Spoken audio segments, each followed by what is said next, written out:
సర్వశక్తిమంతుడవు సర్వోన్నతుడైన మా ప్రియ పరలోకపు తండ్రి, మీ ఘనమైన శ్రేష్టమైన నామాన్ని బట్టి వేలాది వందనాలు చెల్లిస్తూ ఉన్నాం. ప్రతిదినం మీ రీతిగా మీ పాదాల చింత చేరి శ్రేష్టమైన మీ మాటలు ధ్యానించడానికి మీరు ఇస్తున్న మహాకృపను బట్టి వందనాలు. వాక్యం వింటున్న మా శ్రోతలందరినీ దీవించండి, బలపరచండి. కాంపిటేటివ్ ఎగ్జామ్స్ రాశారు, ఉద్యోగాల కోసం ఎదురు చూస్తున్నారు బిడ్డలు, మంచి ఉద్యోగాల బిడ్డలు ఉంచండి. విదేశాల్లో ఉన్న బిడ్డల కోసం ప్రార్థిస్తున్నాం. మీకు ఆపుదల, ఆరోగ్యమును, శక్తిని, డ్యూటీల విషయంలో మీ భద్రత ఇచ్చి నడిపించండి. దూర ప్రాంతాలు ఉద్యోగాలు చేస్తున్న బిడ్డలు బట్టి ప్రార్థిస్తున్న వారిని కూడా దీవించండి, బలపరచండి.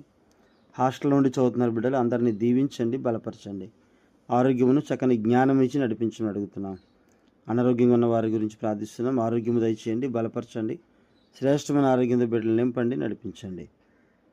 గర్భఫలం కావాల్సిన బిడ్డల కోసం ప్రార్థిస్తున్నాం. గర్భఫలం దయచేయండి.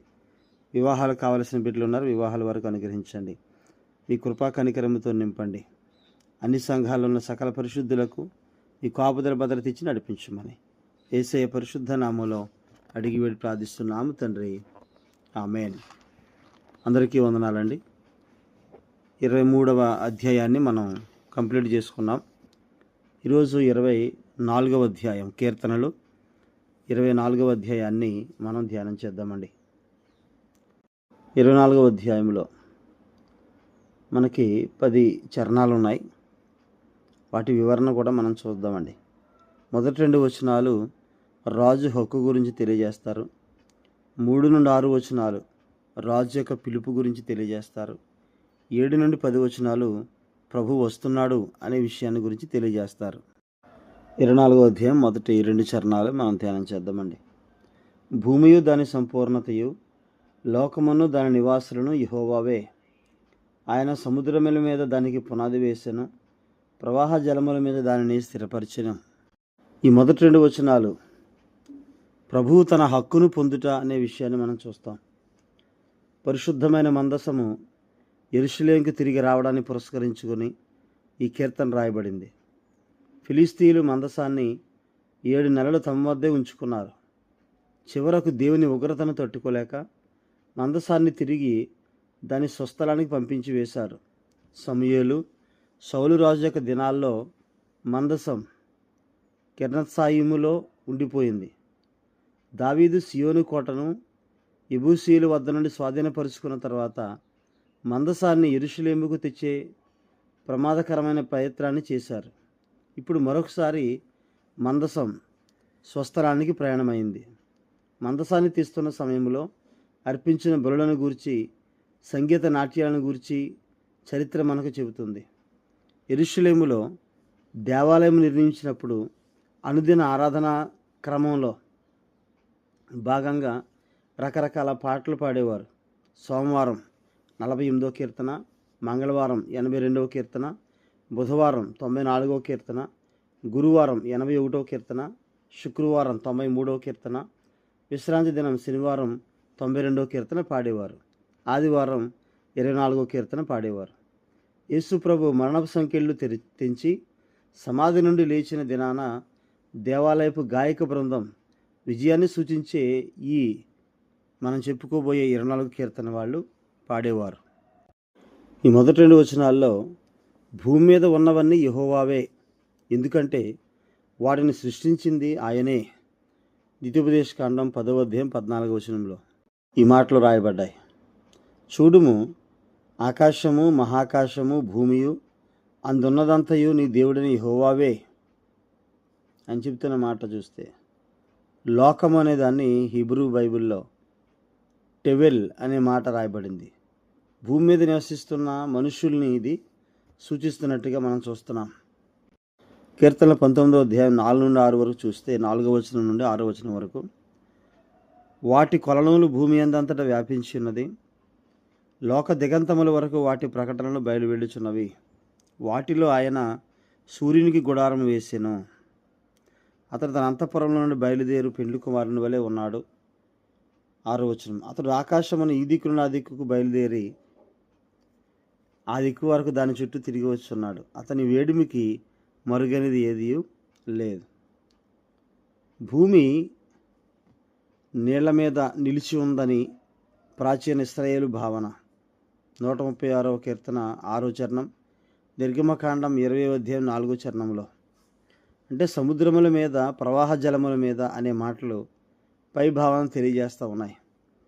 దేవుడు భూమి స్థిరంగా ఉండేలాగా దానికి పునాది వేసెను, కాబట్టి అది కదలకుండా ఉందని వారి నమ్మకం. 104వ కీర్తన 5వ చరణం అండి. 104:5. భూమి ఎన్నటికీ కదలకుండానట్లు ఆయన దానిని పునాదుల మీద స్థిరపరిచెను. యెషయా గ్రంథం 51:13. 51:13 అండి. బాధ పెట్టువాడు నాశనం చేయటకు సిద్ధపడినప్పుడు వాని క్రోధమును బట్టి నిత్యము భయపడుచు ఆకాశములను వ్యాపింపజేసి భూమి పునాదులను వేసిన యెహోవాను, నీ సృష్టికర్తని యెహోవాను మరచుదువా?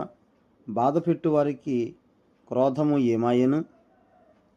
అంటే దేవుని యొక్క స్థిరమైనటువంటి ఆ సృష్టి, అందులో పైగా భూమి, దాని సంపూర్ణత, భూమిలో ఉన్న లోకము, దాని నివాసులు, ఇవన్నీ కూడా యెహోవావే అని చెబుతూ ఉన్నాడు.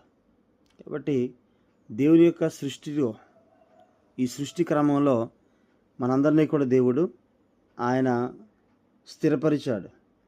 ఆయన సముద్రముల మీద దానికి పునాది వేసిన, ప్రవాహ జలముల మీద దానిని స్థిరపరిచిన. ఈ విశ్వానికి అంతటికీ సృష్టికర్త యెహోవాయే. అందువల్ల అందులోనివన్నీ ఆయనవే.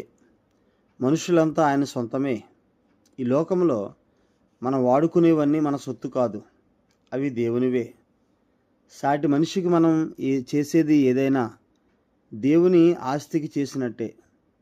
దేవుని సృష్టిని బట్టి చూస్తే చాలు, మనం ఆ సృష్టికర్త స్వాధీనంలో ఉన్నామని అర్థమైపోతూ ఉంది.